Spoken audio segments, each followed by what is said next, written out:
Hello everyone. तर आज होता आपला ग्रॅज्युएशन डे आणि ग्रॅज्युएशन डेला जाण्यासाठी आम्ही मस्त रेडी झालो. आधीच आम्हाला हॉलला जायला खूप वेळ झाला होता आणि या लोकांचे इकडे फोटो काढायचं चालू होतं. मग आम्ही निघालो आणि आम्ही ग्रॅज्युएशन डे साठी खूप जास्त एक्साइटेड होतो. आणि थोड्या वेळात आम्ही हॉलला पोहोचलो आणि आमच्या क्लासमध्ये सगळे 50 स्टुडंट होते. तर सगळ्यांचे सर्टिफिकेट आणि ट्रॉफीज ठेवलेल्या होत्या. मग पप्पांनी आम्हाला काही इन्फॉर्मेशन सांगितली आणि लगेचच थोड्या वेळात मॅमची एंट्री पण झाली. मॅम खूप जास्त सुंदर दिसत होत्या आणि नंतर काही गोष्टी मॅमने पॅरेंट्सला समजावून सांगितल्या. थोड्या वेळात सर्टिफिकेट द्यायला स्टार्ट केलं. पप्पांनी माझं नाव अनाऊन्स केलं आणि मी खूप जास्त खुश होते.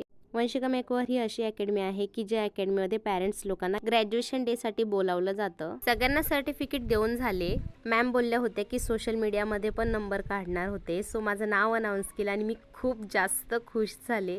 3 महिने केलेल्या कामाचं फळ मला आज भेटलं. मी रोज इंस्टाग्रामला एक व्हिडिओ पोस्ट करायचे जे मॅम क्लासमध्ये शिकवायचे आणि सगळी एडिटिंग मी स्वतःच करायचे. मग नंतर स्टार्ट झालं टॉप 50 आणि टॉप 50 मध्ये पण माझा नंबर आला. माझ्या स्माइलवरून कळतच असेल की मी किती खुश होते आणि मी खूप जास्त लकी आहे की मला 3 वेळा या रंगमंचावर जायला भेटलं. तर तुम्हाला ग्रॅज्युएशन डे मध्ये काय आवडलं कमेंट करून नक्की सांगा. तर बाय बाय, भेटूया नेक्स्ट ब्लॉग मध्ये.